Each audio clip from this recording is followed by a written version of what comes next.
لكريم آله وأصحابه كرام الفاتحة. أعوذ بالله من الشيطان الرجيم. بسم الله الرحمن الرحيم. الحمد لله رب العالمين الرحمن الرحيم مالك يوم الدين. إياك نعبد وإياك نستعين. اهدنا الصراط المستقيم صراط الذين أنعمت عليهم غير المغضوب عليهم ولا الضالين. آمين. السلام عليكم ورحمة الله وبركاته. الحمد لله والصلاة والسلام على رسول الله سيدنا محمد وعلى آله وصحبه ومن والاه. أشهد ونشهد أن لا إله إلا الله وأشهد أن محمدا عبده ورسوله. اللهم وسلم على سيدنا محمد عبدك ورسولك النبي الأمي وعلى آله وصحبه وبارك وسلم. ثم أقول رب اشرح صدري ويسر لي أمري واحلل عقدة من لساني يفقهوا قولي يفقهوا قولي. أما بعد. الله سبحانه وتعالى تنزيله لقد كان لكم في رسول الله أسوة صدق الله العظيم. ربي أدخلني على صدق وأخرجني مخرج صدق واجعل لي من لدنك سلطانا نصيرا. إلهي أنت مقصودي ورضاك مطلوبي فأعطني محبتك ومغفرتك يا أرحم الراحمين. Alhamdulillah, yang pertama-tamanya kita merafakkan kesyukuran kehadiran Allah Subhanahu wa taala, karena dengan limpah kurnianya, rahmatnya, alhamdulillah kita masih lagi dipilih oleh Allah Subhanahu wa taala untuk terus berada di dalam taman-taman syurga Allah Subhanahu wa taala. Mudah-mudahan beradaan kita di taman-taman syurga ini akan memberi kita 1001 berkah daripada Allah Subhanahu wa taala. Allahumma amin. Tentang kita lagi pembacaan adab suluki yang dikarang oleh Al-Imam Al-Habib Abdullah bin Alawi Al-Rahimahullah pada bab yang berikutnya. Bismillahirrahmanirrahim. Qala muallif rahimahullah ta'ala fa'ana bi'ulumihi fid daraini amin. Wa yasduqa fil iqbali ala Allah, dan hendaklah dia benar di dalam menghadap kepada Allah Subhanahu wa taala. Dan nanti kita sampai pada ibarat yang berikutnya, yang mana kata pengarang pada kitab ni, kita menghadapkan seluruh kita kepada Allah Subhanahu wa taala. Hanya kita mengikhlaskan semua yang kita lakukan adalah semata-mata kerana Allah Subhanahu wa ta'ala. Kita tidak mengikuti arus maknanya, kalaulah orang melakukan, maka kita tetap dengan kebaikan itu kerana Allah Subhanahu wa ta'ala. Dan pada masa itu orang melakukan kejahatan, kita tetap melakukan kebaikan kepada Allah. Perkara ini disebut oleh Nabi SAW. Kata ni cara untuk kita menjadi orang yang benar pada sisi Allah. Kata Nabi SAW, in ahsanan nas, kalaulah manusia melakukan kebaikan, ahsantum, kamu tetap melakukan kebaikan, kata Rasulullah. Wa in asa'u, sekiranya manusia itu melakukan kejahatan, ahsantum, kamu tetap melakukan kebaikan, kata Nabi SAW. Tuan-tuan, maknanya keadaan orang yang benar dengan Allah Subhanahu wa ta'ala, mereka adalah orang yang senantiasa konsisten. Dia adalah orang yang senantiasa istiqamah pada jalan kebaikan, pada jalan keikhlasan kepada Allah. Kerana tu Nabi SAW tunjuk kepada kita, ni contoh. Rasulullah SAW dalam dakwah Nabi SAW, Nabi melalui kesusahan-kesusahan, sehingga Nabi SAW kata, laqad uzitu fil bima lam yu'za bihi ahad. Aku disakitkan pada jalan Allah dengan suatu kesakitan yang belum pernah dirasai oleh mana-mana makhluk Allah. Dan tuan, di dakwah Nabi SAW, Nabi berdakwah dengan kesakitan, dengan kesusahan, dengan kesukaran yang amat sangat, sehingga Nabi SAW kata, aku disakitkan pada jalan Allah ini dengan suatu kesakitan yang belum pernah dirasai oleh mana-mana makhluk Allah. Dan tuan, sakit kita tak sama dengan sakitnya Nabi pada masa Nabi nak menyebarkan agama ini.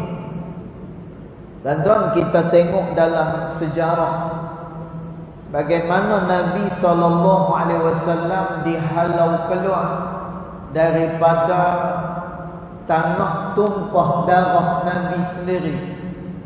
Nabi dibenci oleh saudara-saudara dia. Dan tuan, antaranya yang membenci baginda adalah Abu Lahab.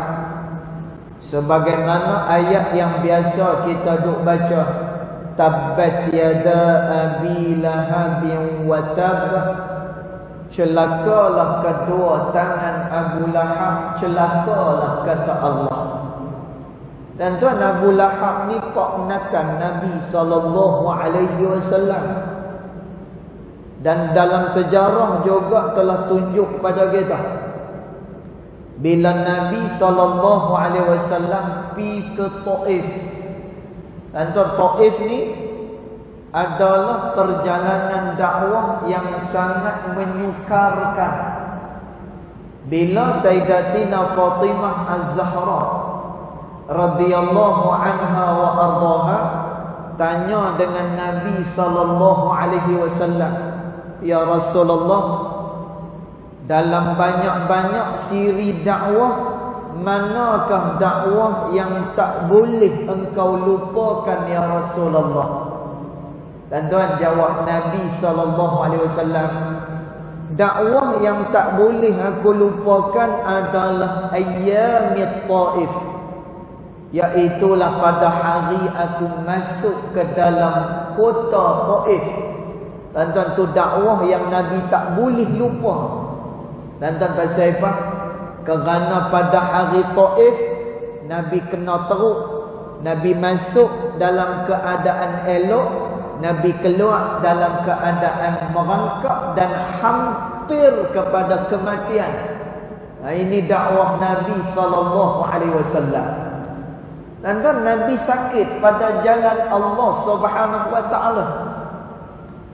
Tetapi Nabi SAW dia sebut, law wada'atis syamsi fil yamini, kalaulah diletakkan matahari pada tangan kananku, aw wada'atil qamar fi shimali, dan kalaulah diletakkan bulan pada tangan kiriku, lan atruka hadzal amr, maka sama sekali aku tidak akan tinggal kerja ni, mengajak manusia mentauhidkan Allah Subhanahu wa taala.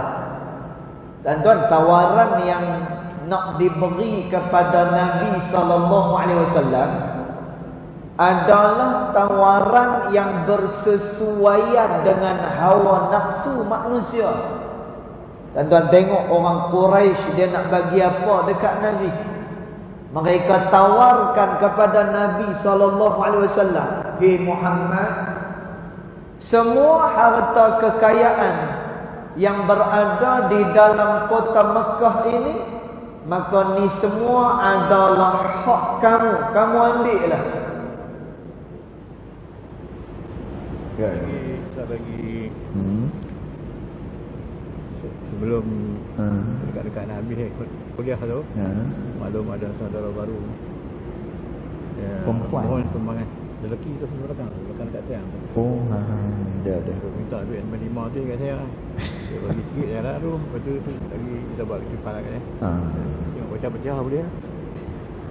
Dah masuk 2016 lah ni. Tak dulu. InsyaAllah. Tak apa, yang ni kita pengumuman akhir kuliah nanti insyaAllah.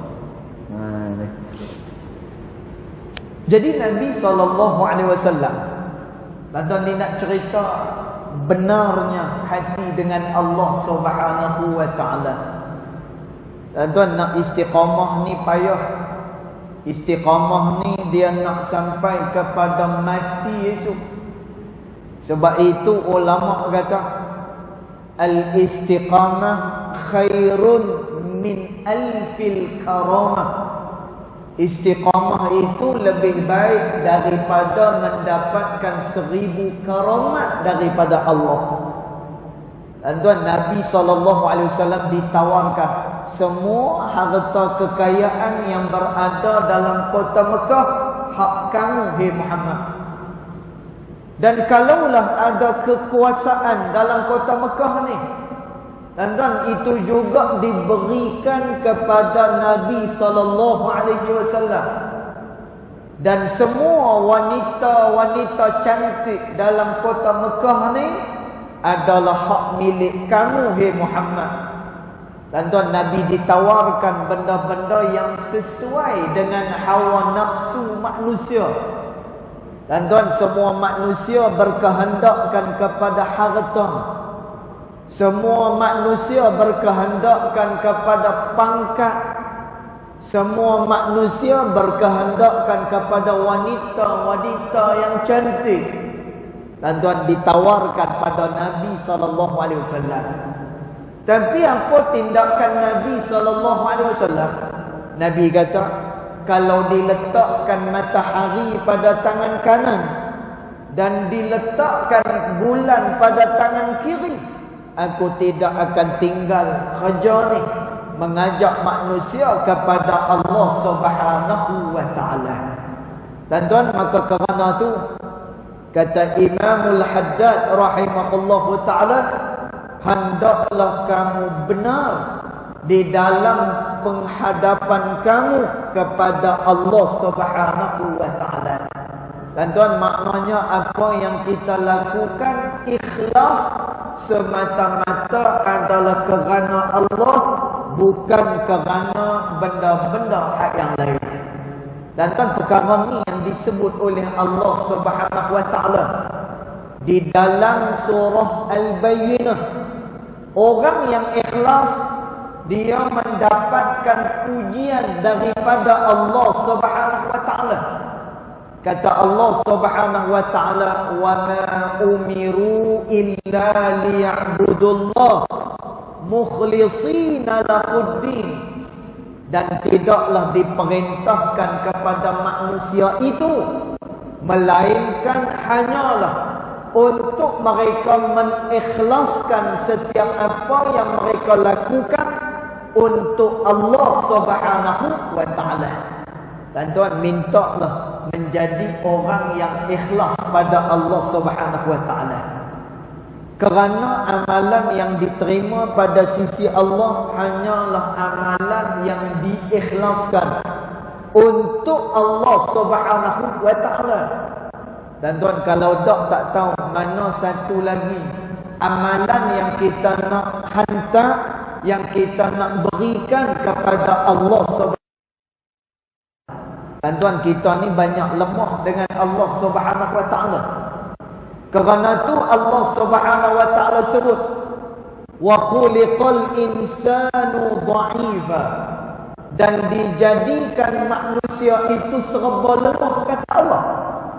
Dan kan makna serba lemah dekat sini, manusia ni ada dia punya cacat dan juga kekurangan dia, terutamanya pada amalan yang ia lakukan kepada Allah Subhanahu wa taala. Dan tuan, kalau kita tak ikhlaskan amalan yang kita lakukan, tak tahu mana lagi amalan yang akan dihisap oleh Allah Subhanahu wa taala. Dan tuan, kata Nabi sallallahu alaihi wasallam, nanti pada hari akhirat ada manusia yang amalan dia tak akan diterima oleh Allah. Dan tuan, amalan yang orang dilakukan adalah amalan-amalan yang besar-besar. Dan tuan, serupa kita lah. Kita kalau amalan yang pahala dia besar, maka ada riang kita nak melakukan amalan tersebut. Dan tuan, tapi ada orang yang dia beramal dengan amalan yang besar-besar ni, semuanya ditolak oleh Allah Subhanahu wa taala.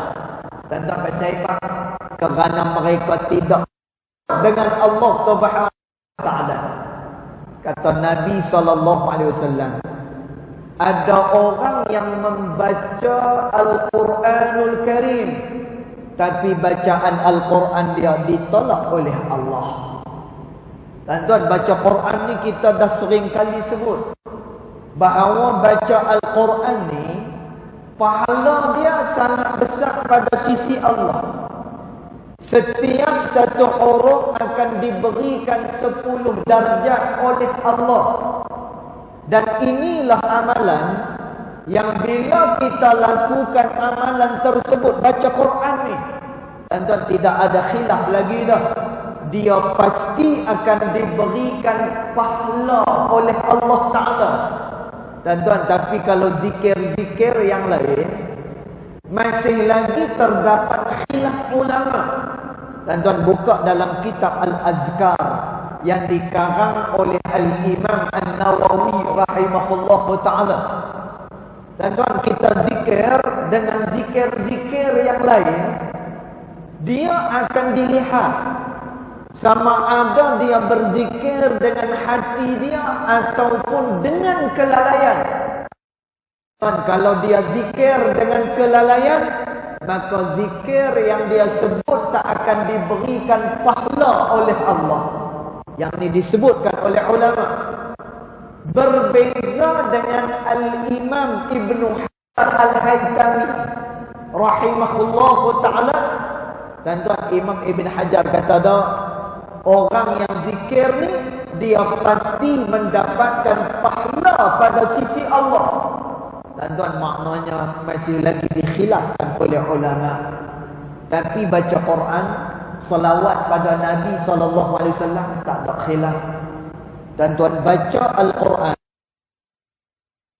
ataupun tidak faham satu orang 10 darjat daripada Allah. Baca Al-Quran kerana niat untuk bermunajat dengan Allah, beri pahala lagi. Dan tuan, kita baca Al-Quran kerana nak faham Al-Quran, diberikan pahala lain oleh Allah. Dan tuan, maknanya setiap yang berkaitan dengan Al-Quran ni akan diberikan pahala oleh Allah Subhanahu wa ta'ala. Dan tuan, tapi ada nanti di akhirat esok, orang ni banyak baca Quran, tetapi bacaan Quran dia ditolak oleh Allah. Ada orang yang berjihad pada jalan Allah, tapi jihadnya ditolak oleh Allah. Tuan-tuan, jihad ni dia punya pahala besar pahala pada sisi Allah. Kata Nabi SAW, man yarrabat fi sabilillah, siapa-siapa yang berjaga malam kerana berjihad pada jalan Allah. Tuan-tuan, orang yang berjihad pada jalan Allah ni dia bukannya tidur malam. Tuan-tuan, orang yang berjihad pada jalan Allah ni, hatta dia punya sembahyang dia pun tak menentu. Sebab itu di dalam kitab fiqh dia ada sebut salatul khauf, iaitulah sembahyang dalam suasana takut. Tuan-tuan, sembahyang dalam suasana takut ni macam mana? Salah satunya sembahyang dalam suasana perang. Tuan-tuan, maka macam itulah keadaan orang yang berjihad pada jalan Allah. Maka orang yang berjihad pada jalan Allah, yang mana matanya tidak tidur malam, berjaga-jaga daripada pihak musuh. Tuan-tuan, mata yang macam ni tak akan melihat neraka Allah Subhanahu wa ta'ala. Tuan-tuan, faham perkataan Nabi ni? Nabi kata dia tidak akan tengok neraka Allah. Maknanya, kalau dah sampai tahap tak tengok neraka, apatah lagi nak masuk ke dalam neraka Allah Subhanahu wa ta'ala. Tuan-tuan, orang yang berjihad pada jalan Allah, mata dia pun tidak akan tengok neraka Allah Subhanahu wa ta'ala. Tuan-tuan, tapi ada orang yang berjihad, jihad dia ditolak oleh Allah. Tuan-tuan, ada orang kata Nabi SAW yang dia menginfakkan harta pada jalan Allah, tapi infaknya tidak diterima oleh Allah. Tuan-tuan, infak ni pun besar dia punya kelebihan pada sisi Allah. Kata Nabi SAW, Da'u mardakum bis-sadaqah, kata Nabi. Ubatlah penyakit yang ada pada kamu dengan memperbanyakkan sedekah, kata Nabi SAW. Tuan-tuan, Nabi suruh, kalau kita ni ada penyakit, selalukan bersedekah. Tuan-tuan, kalau kita ada hajat, selalukan bersedekah. Bahkan kata Nabi SAW, ya bena Adam, unfiq alaik. Wahai anak-anak Adam, kata Nabi SAW, berikanlah infak harta kamu. Nescaya yang kamu beri ni akan diberikan pula, maknanya dibalas oleh Allah Subhanahu wa ta'ala. Tuan-tuan, sebagaimana yang kita beri, sebagaimana kita melepaskan hajat saudara kita, tuan-tuan, macam tu jugalah dia akan dibalas oleh Allah Subhanahu wa ta'ala. Tuan-tuan, tapi sayang, ada orang yang dia bersedekah selalu, tapi sedekah dia tak diterima oleh Allah. Tuan-tuan, apa sebab ni? Buat amalan yang besar pahala, buat amalan yang disukai oleh Allah Subhanahu wa ta'ala. Cerita dia, masalah dia, bila mana seseorang tidak benar dengan Allah Subhanahu wa taala. Tuan-tuan, dia baca Al-Quran kerana nak tunjuk pandai dekat orang. Tuan-tuan, dia baca Quran kerana nak tayang suara dia dekat orang. Tuan-tuan, dia tak benar dengan Allah Subhanahu wa taala. Lalu Quran dia ditolak oleh Allah. Ada orang yang berjihad pada jalan Allah ditolak oleh Allah. Tuan-tuan, pasal apa? Kerana kata Nabi, dia berjihad semata-mata kerana nak dipanggil sebagai seorang pahlawan. Tuan-tuan, ada niat-niat lain selain daripada Allah Subhanahu wa taala, tak diterima amalan dia. Tuan-tuan, dia bersedekah kerana kata Nabi SAW hendak dipanggil sebagai seorang dermawan. Suka orang duk angkat dia. Tuan-tuan, dia suka kalau orang panggil dia orang yang pemurah. Tuan-tuan, dia ada niat lain daripada Allah Subhanahu wa taala. Amalan dia tak diterima oleh Allah Subhanahu wa taala. Tuan-tuan, ada seorang ulama hadis daripada India. Satu hari, tuan-tuan, ulama ni dia pergi keluar berdakwah pada jalan Allah Subhanahu wa taala. Tuan-tuan, maka dia pun keluar, dia musafir jauh dengan jemaah dia musafir jauh. Ulama hadis daripada India. Tuan-tuan, dia berjalan jauh, akhirnya sampai dia ke destinasi. Masa sampai ke tempat yang nak dituju, tuan-tuan, dia terus hampakkan sejadah dia, kemudian dia terus mendirikan sembahyang. Lepas-lepas habis sembahyang, maka orang pun jumpa dengan dia. Orang tanya dengan dia, Maulana, orang panggil dia Maulana. Tuan-tuan, ulama-ulama dekat India ni gelaran mereka Maulana. Kalau dekat tanah Melayu kita panggil Tok Guru. Kalau belah Indonesia kita panggil dia Pak Kiai. Kalau belah-belah Arab sana, Mesir contohnya, kita panggil dia Syekh. Kalau belah Yaman, kebanyakannya adalah Habib ataupun Syekh, kita panggil kat dia. Tuan-tuan, ni ulama daripada India dipanggil sebagai Maulana. Tuan-tuan, ditanya kepada Maulana ini, Maulana, kita dah musafir jauh sampai ke tempat ni, Maulana dirikan sembahyang. Maulana tak letih ke? Tiba-tiba sampai sini terus nak sembahyang. Tuan-tuan, apa kata Maulana ni? Maulana ni kata, ada orang yang dia nak berehat kerana dengan kepenatan dia. Lalu dia meninggalkan sembahyang kerana dia penat. Dia tinggalkan sembahyang. Tetapi kata Maulana, orang yang berkehendakkan Allah, sekalipun dia penat, rehatnya adalah ketika mana dia berhubung dengan Allah Subhanahu wa taala. Tuan-tuan, maka ini adalah orang yang benar menghadapkan hatinya kepada Allah Subhanahu wa taala. Kerana tu Nabi SAW tadi sebut, kalaulah orang buat baik, kamu tetap melakukan kebaikan. Tapi bila mana orang melakukan kejahatan, kamu tetap dengan kebaikan tersebut. Tuan-tuan, apatah lagi kita berada pada akhir zaman. Tuan-tuan, esok-esok bila mai Dajjal dekat kita, kita mohon dengan Allah Subhanahu wa taala, mudah-mudahan kita tergolong dalam golongan orang-orang yang senantiasa benar dengan Allah Subhanahu wa taala. Kemudian dia kata lagi, wala yatawana wala yusawwifa wala yatabatta'a wala yuakhira.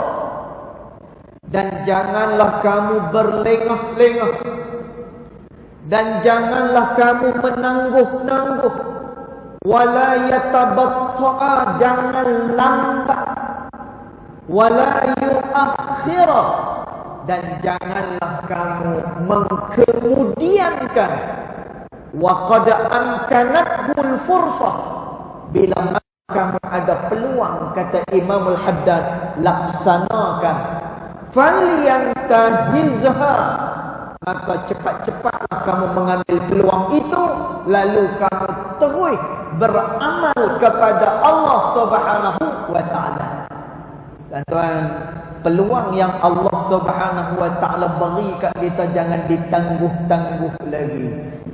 Kata Nabi sallallahu alaihi wasallam, at-taswif minasyaitan, menangguh-nangguhkan kebaikan adalah daripada syaitan yang dilaknat oleh Allah.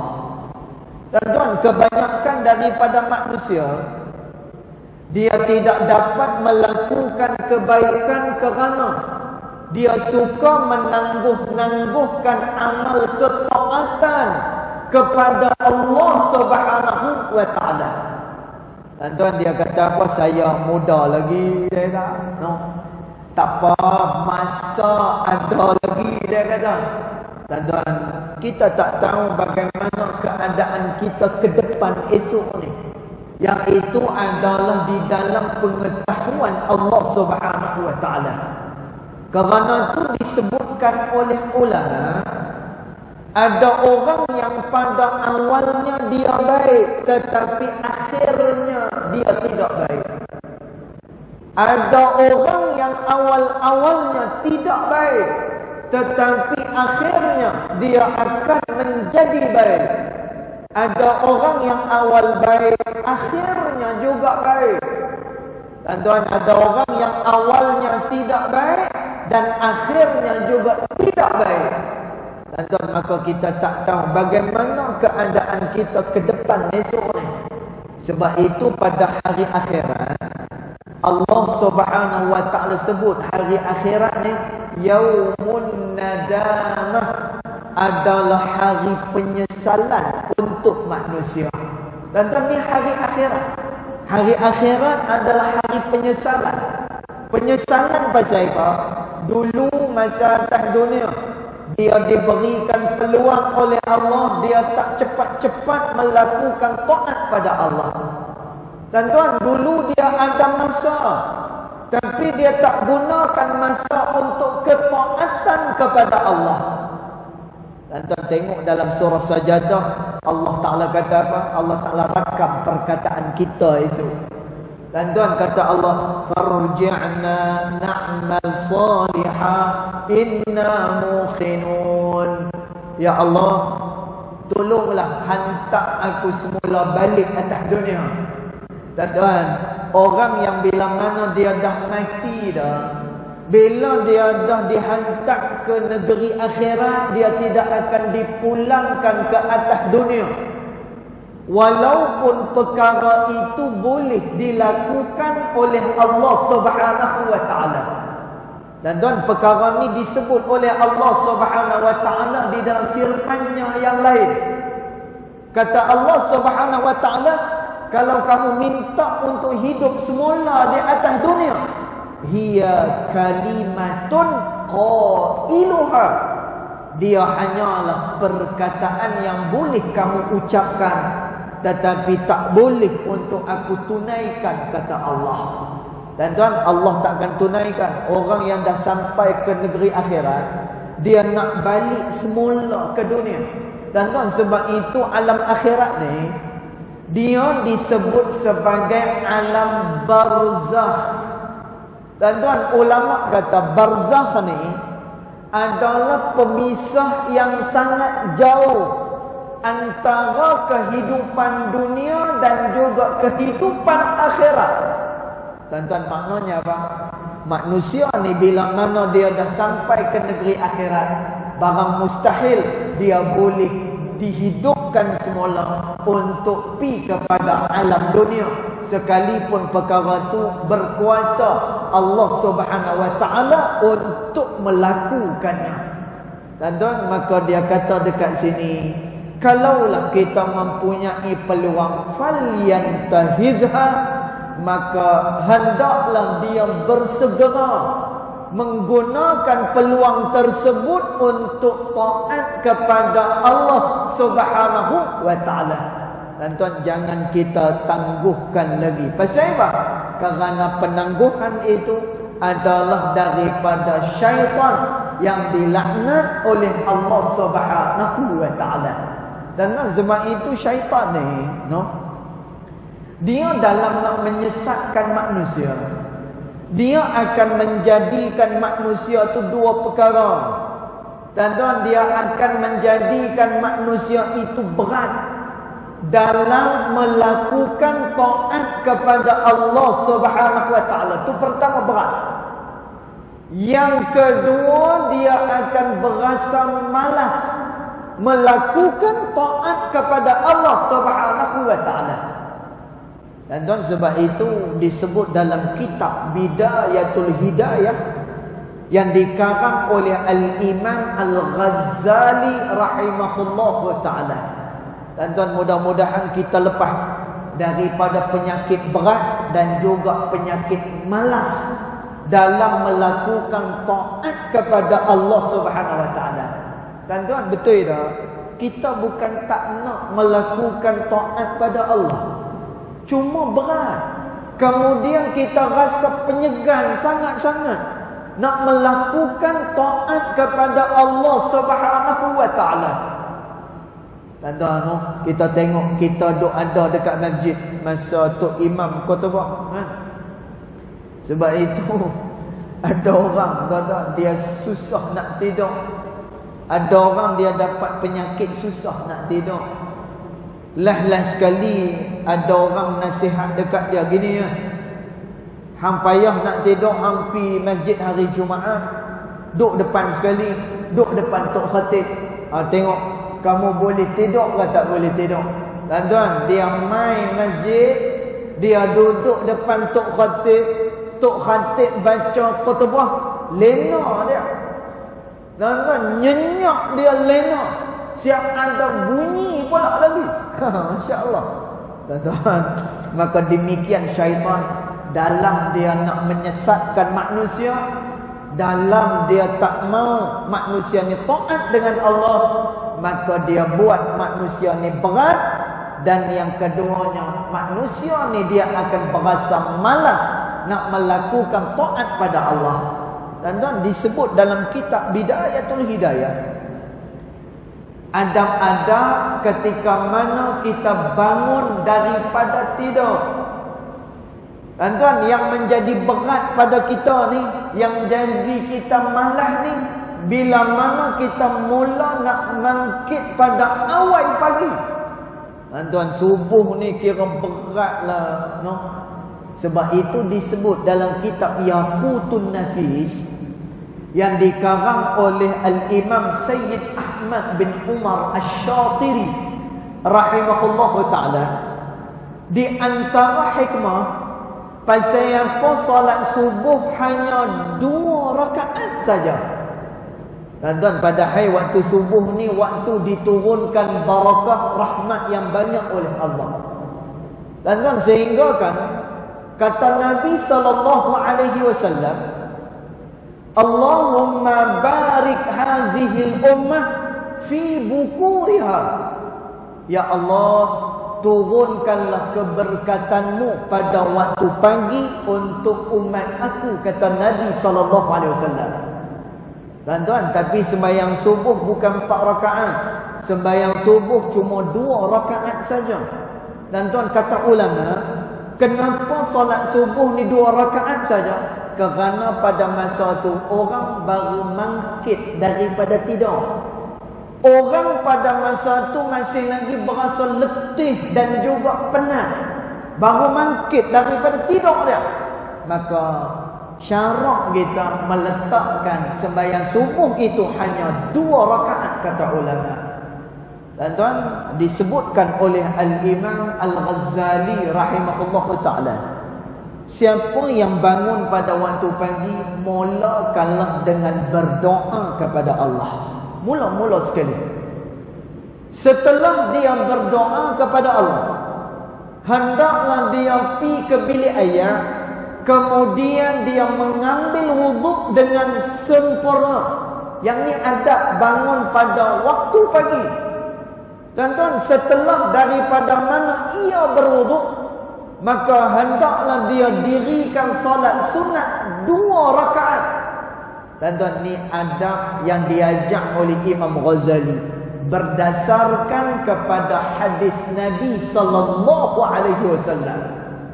Tuan-tuan, kata Nabi sallallahu alaihi wasallam, bila mana seseorang bangun daripada tidur dia pada waktu pagi, tuan-tuan, syaitan telah mengikatnya dengan 3 ikatan. Nah, dia akan ikat kita dengan 3 ikatan.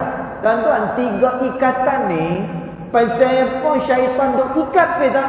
Tujuannya untuk 2 perkara ni, supaya dia berat dan juga dia malas melakukan taat kepada Allah Subhanahu wa taala. Lalu kata Nabi sallallahu alaihi wasallam, siapa yang bangun daripada tidur lalu dia berdoa kepada Allah, maka tercabutlah ikatan yang pertama.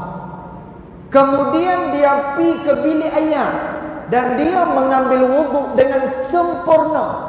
Tuan-tuan, Nabi kata terlepas ikatan yang kedua. Kemudian daripada itu dia mendirikan sembahyang, maka terlepaslah semua ikatan-ikatan syaitan yang dilaknat oleh Allah Subhanahu wa taala. Tuan-tuan, pasal apa Nabi ajak benda ni? Nabi ajak benda ni kerana Nabi nak beritahu kepada umat dia bahawa penyakit berat dan juga malas melakukan taat pada Allah, ianya adalah di antara cara bagaimana supaya umat ini tidak beramal kepada Allah Subhanahu wa taala. Kerana itu kata Imamul Haddad rahimahullahu taala, wala yatawana wala yusawwifa wala yatabatta wala yuakhira. Jangan ditangguh, jangan dikemudiankan, jangan dilambatkan. Apabila kamu mendapatkan dorongan ini, falyantahizha, bersegera di dalam taat kepada Allah Subhanahu wa taala. Tuan-tuan, mudah-mudahan kita tergolong dalam golongan orang yang senantiasa diberikan kekuatan oleh Allah untuk beramal padanya. Kemudian yang terakhir, bila mana ia beramal kepada Allah, wa futiha lahul babu falyadkhul, dan dibukakan baginya pintu lalu masuk ke dalam pintu Allah Subhanahu wa taala. Tuan-tuan, yang ni kita akan terang pada minggu yang akan datang insya-Allah. Bagaimana tuan-tuan setelah kita melalui semua yang kita sebutkan sebelum ni, halangan-halangan sebelum ni, dan juga mujahadah, lalu kita dibukakan pintu oleh Allah Subhanahu wa taala, lalu masuklah orang yang bermujahadah ni di dalam pintu Allah Subhanahu wa taala. Insya-Allah nanti kita akan sambung lagi. Yang baik datang daripada Allah Subhanahu wa taala, yang tidak baik datang daripada kejahilan diri saya sendiri, walaupun hakikat kedua-duanya datang daripada Allah Subhanahu. Bismillahirrahmanirrahim. Alhamdulillahi rabbil alamin, wassalatu wassalamu ala asyrafil anbiya'i wal mursalin wa ala alihi wa sahbihi ajma'in. Allahumma ighfir lana ma akhta'na wa ma ta'ammudna wa ma asrarna wa ma a'lanna wa ma anta a'lam bihi minna, antal muqaddim wa antal muakhir, la ilaha illa anta subhanaka inna kunna minadh dhalimin. Wa sallallahu ala sayyidina Muhammad wa ala alihi wa sahbihi wa baraka wa sallam, walhamdulillahi rabbil alamin, wallahu a'lam.